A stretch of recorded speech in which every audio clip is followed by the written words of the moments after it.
Hello everyone. Happy book club Friday. Quickly before we get into it, I want to talk about this week's uninvited guest, which is my cast. I actually broke my wrist yesterday. I was in a little bit of an accident. Thankfully, I am okay. Everyone is okay. And this is the worst of the injuries, so I feel very grateful. And I'm not going to let it stop me from talking about this week's book, but it is going to be joining us for the next couple of book clubs, so just get acquainted right now.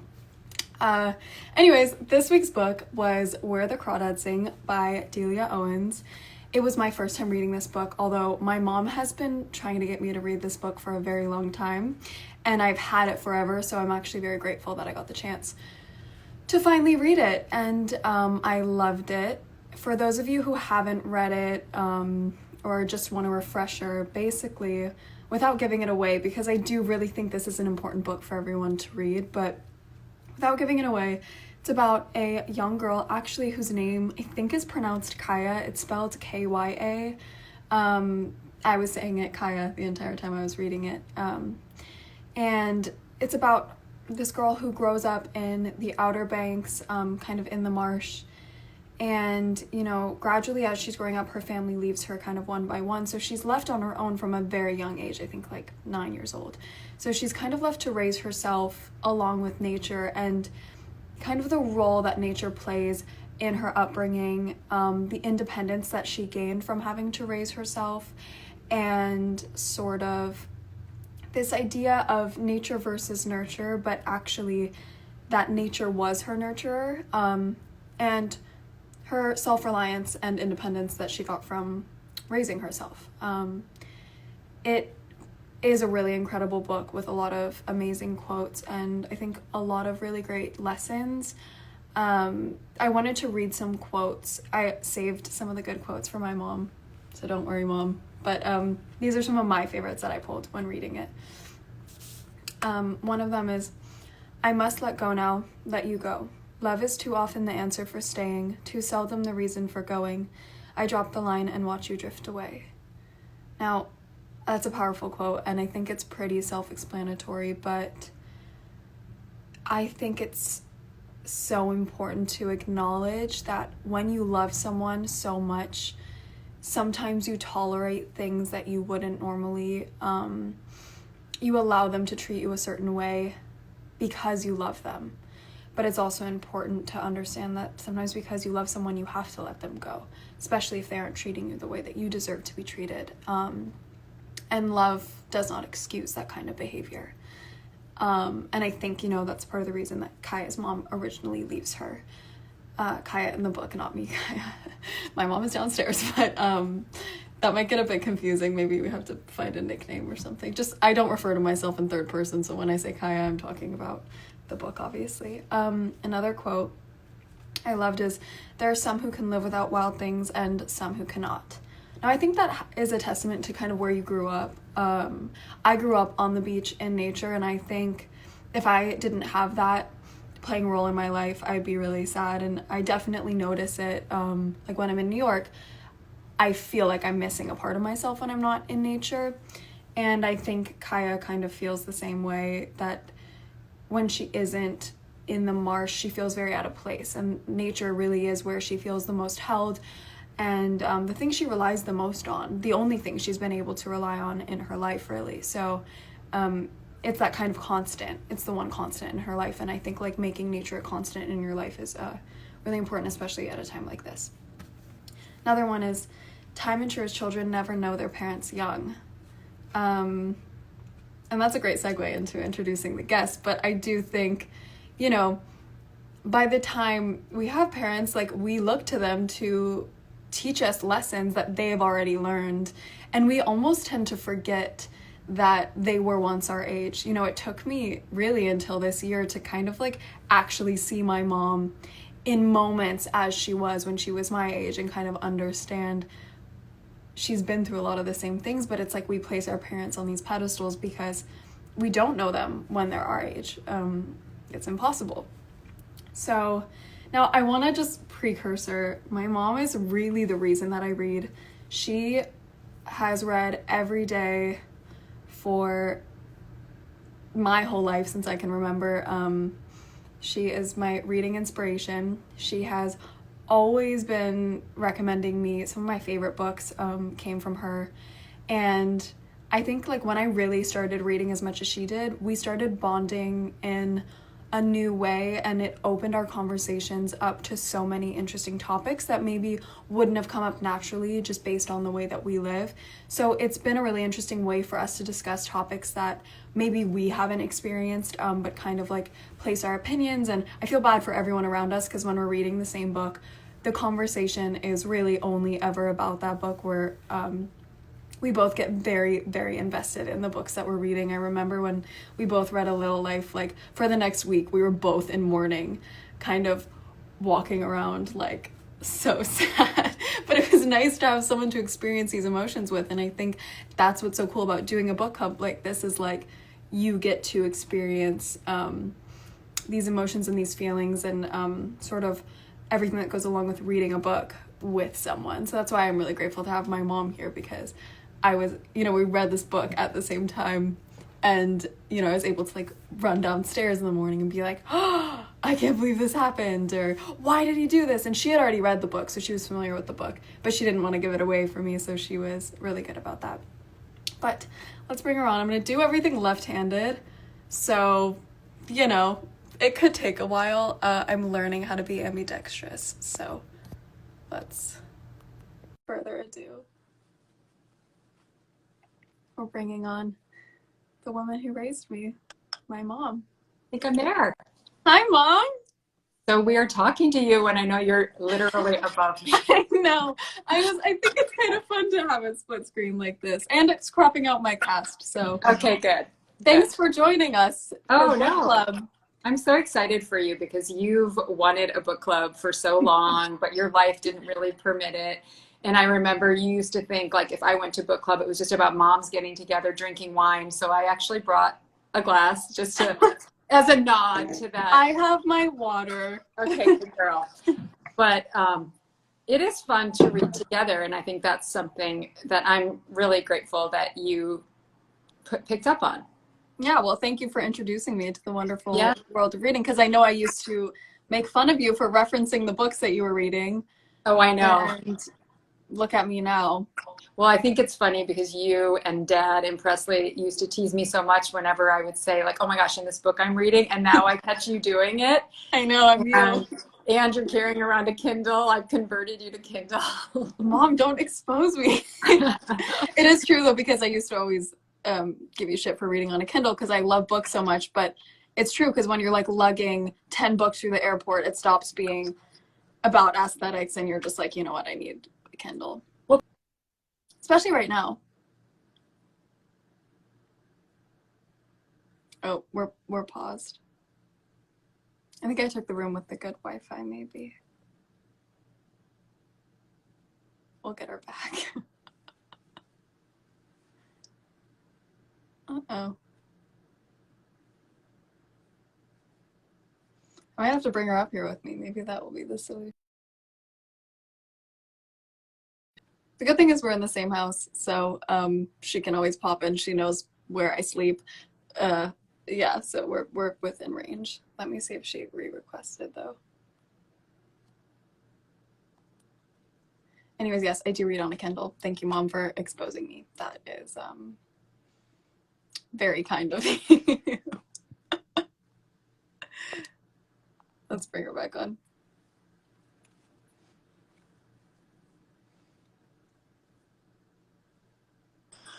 Hi. If we get cut off again, I'll just come up to your room. That's what I said. I was like, you know what? We're in the same house, so okay. I'm not that worried about it. I will do that if we get cut off again. I took the room with the good Wi-Fi, so I apologize.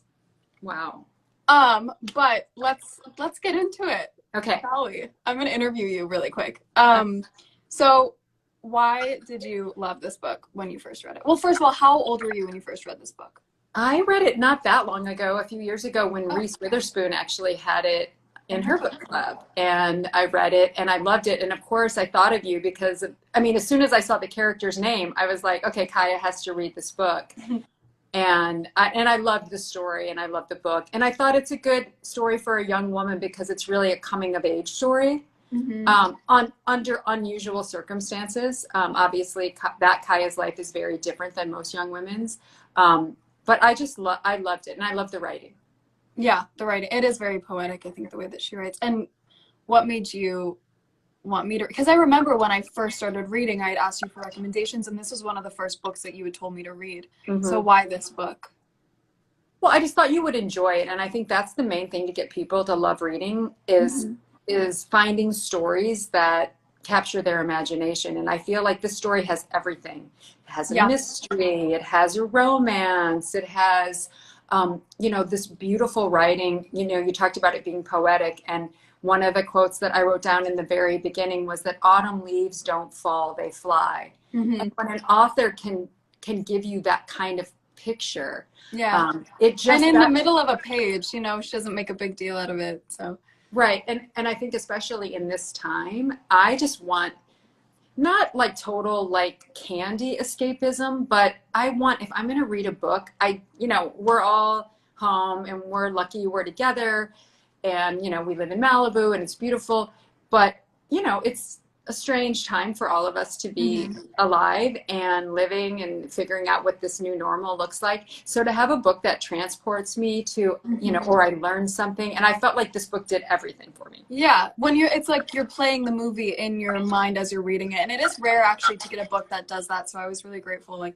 I felt like when I was reading this book, I was like seeing everything as it happened, which is a really incredible way of writing it. Yeah, and I just thought also the relationship. Well, and really it wasn't a relationship because her mother leaves when she's so young, but it's this longing, this primal kind of longing that not just a daughter, but a child has for their mother.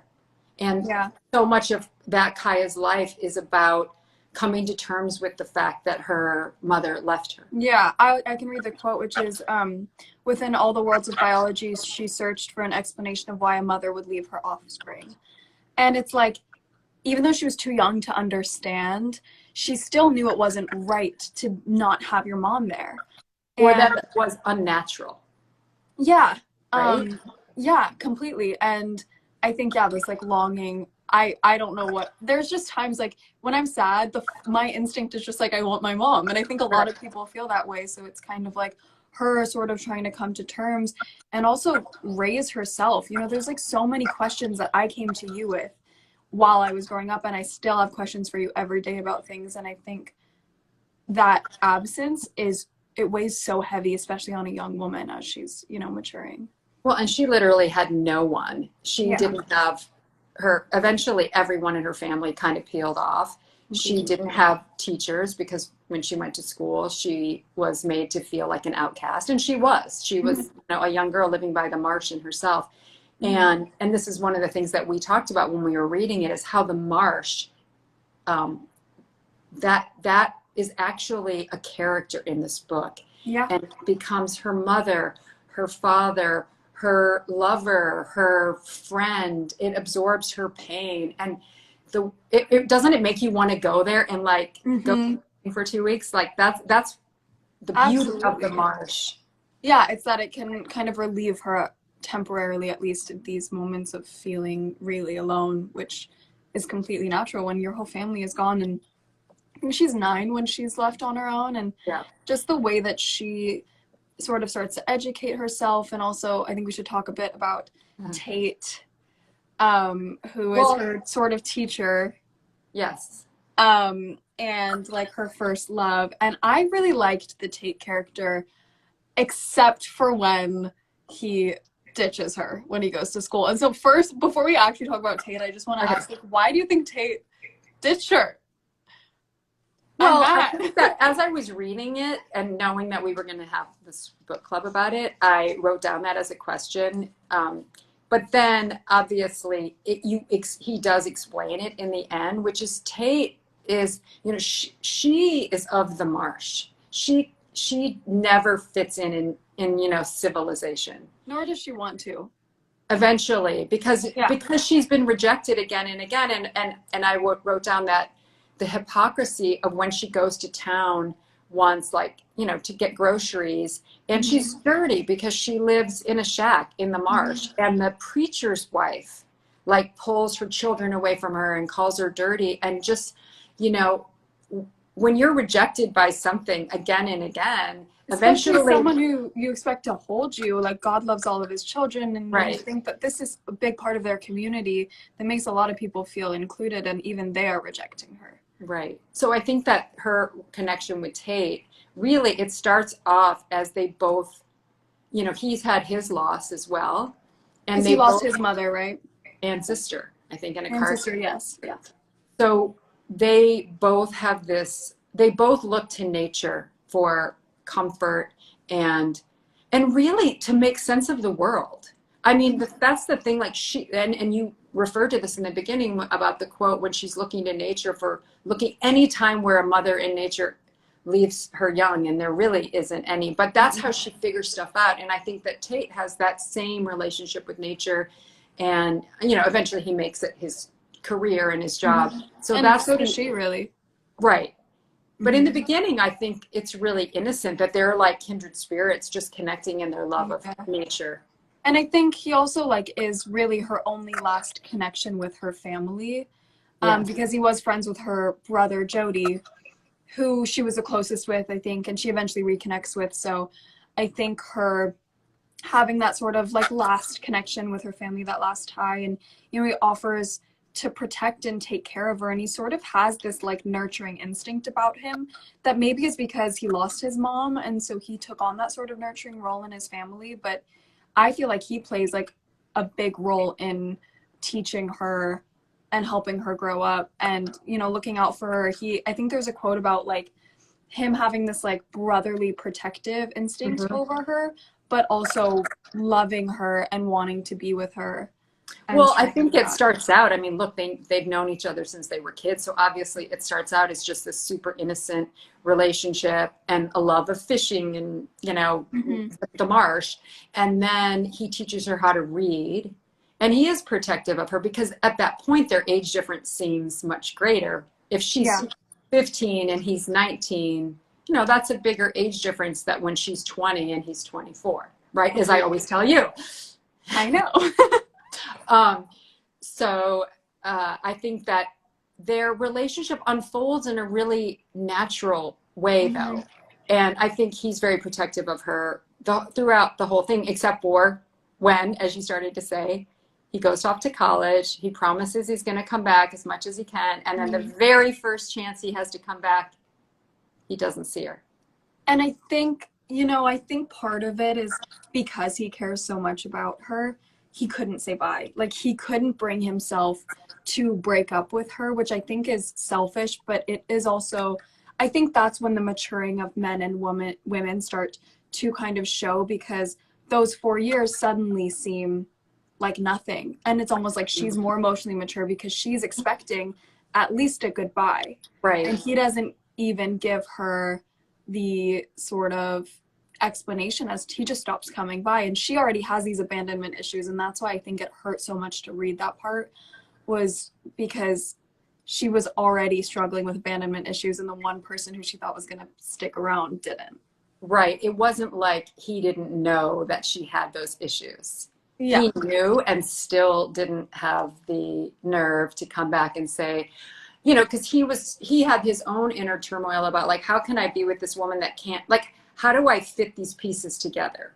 You know, and he eventually evolves and comes to an understanding. But, you know, and a lot of them, they all had to go through a lot of pain to get there. Yeah.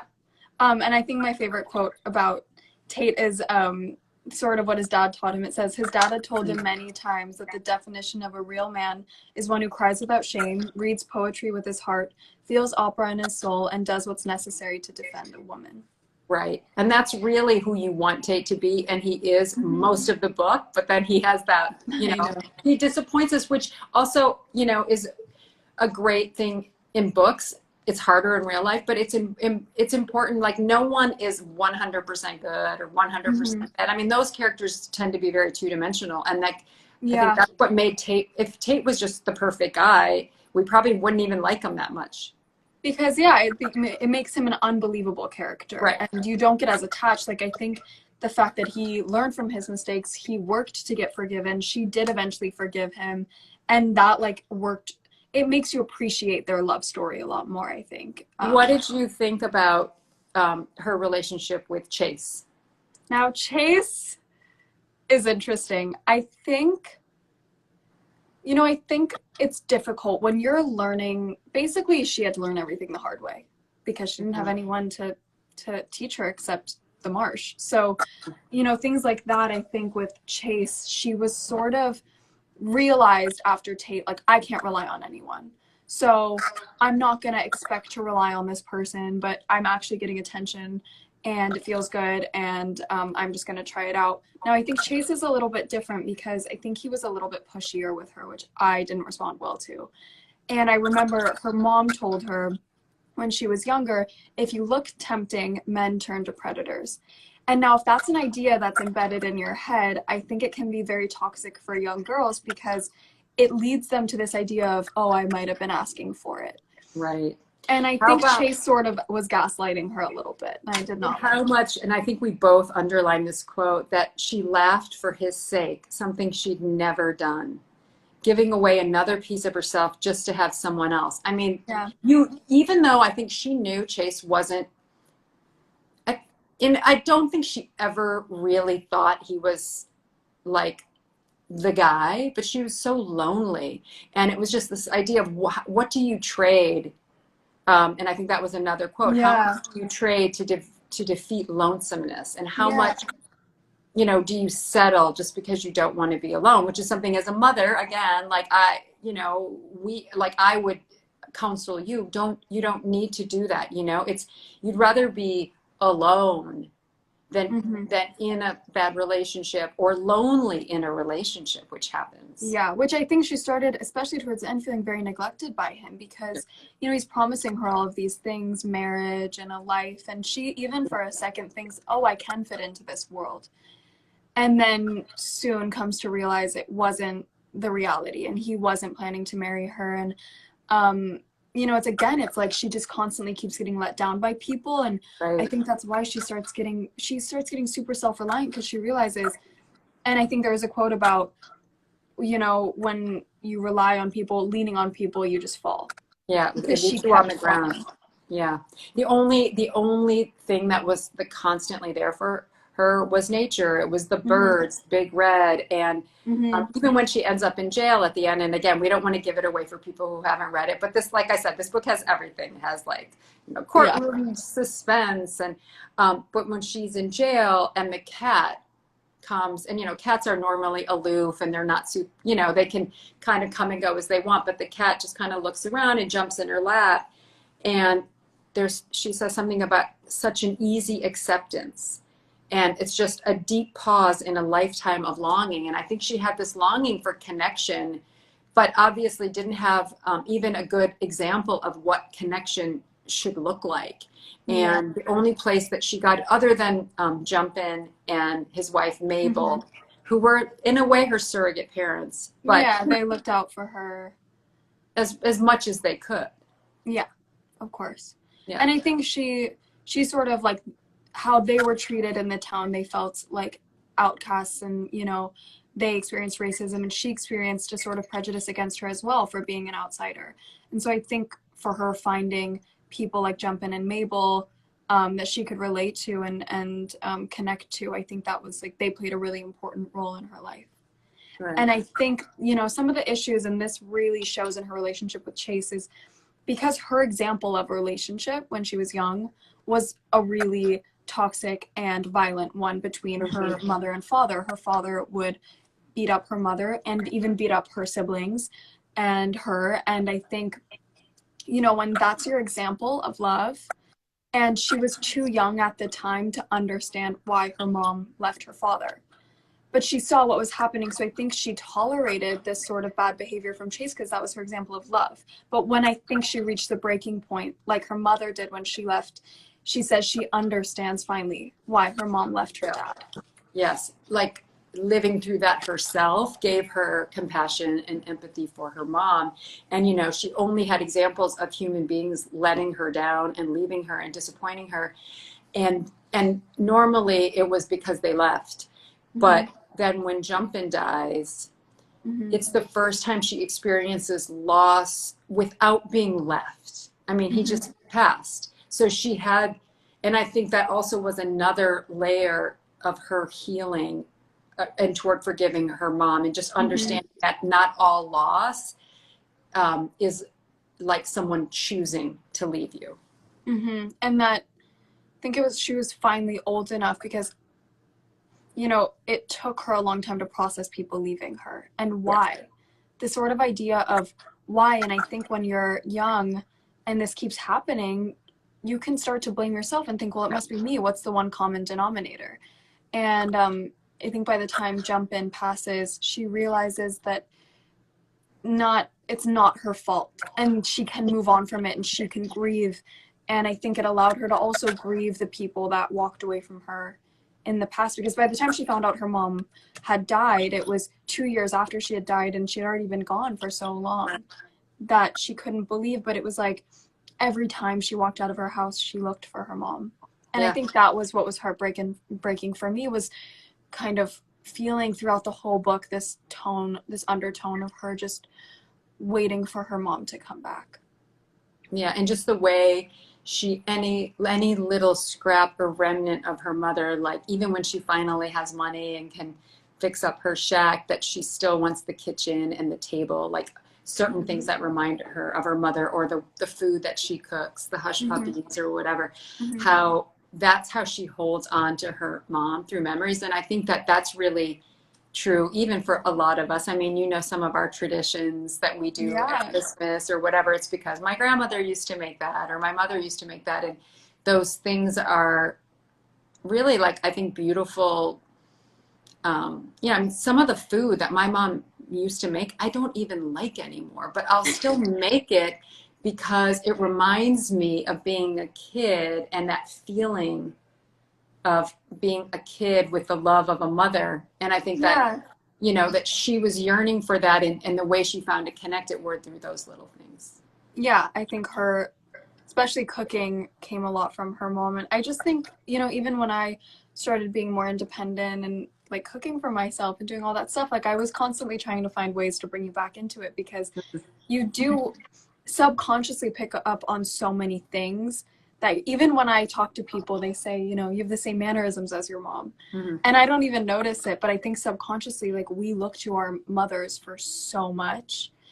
And, you know, even though she was, I think, 6 when her mom left, she still carried her throughout her entire life. Yes, and as a role model. I think what's interesting, and this is not really about the book, but since we're talking about mother-daughter relationships and just in general, like, you are at that age where, you know, you're totally pretty much launched, you're very independent, but then yesterday you broke your wrist, you have a cast, and all of a sudden you need help doing everything. I know, and I feel a bit like Kaia, because I've always like really prided myself on being very independent and doing everything by myself. And to have to ask for help is a new thing for me.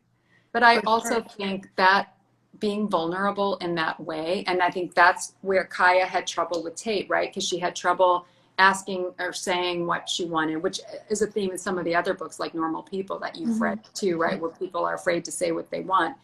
But, you know, Kaia eventually gets there. And like for you today, just asking me to help you like chop up a cucumber because you can't do it. Or like tie my dress for me. Right. But being able to, like, I think that's part of maturity, is understanding that vulnerability and asking people for help does not mean weakness. And I know how to better myself. There's a trust there that, you know, that is a beautiful balance about relationships.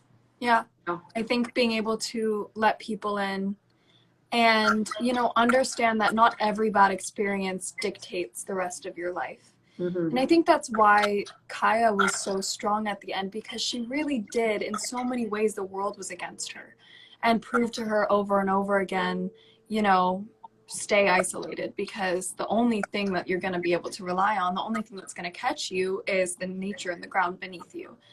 And for her to be able to overcome that, you know, deep rooted trauma of her family leaving her, of people being against her, of being bullied out of school, and being able to finally like trust someone and be vulnerable and open with someone and end up with someone, that is a big, I think, nature versus nurture, because it shows that you can overcome.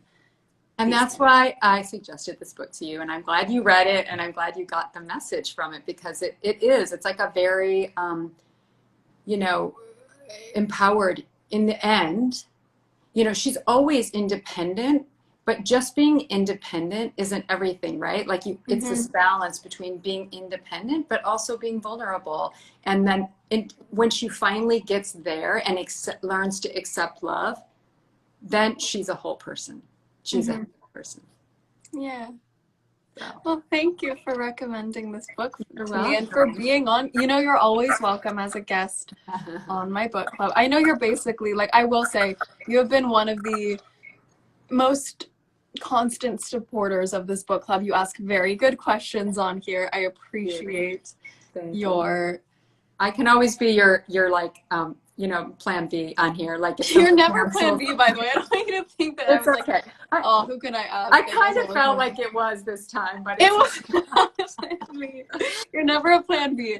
But I know you're very busy, and you have lots of reading on your agenda, so I didn't want to, you know, mess up your reading schedule. But thank you for doing this and for having a really great conversation. It was my pleasure. Love you. I will see you very shortly downstairs.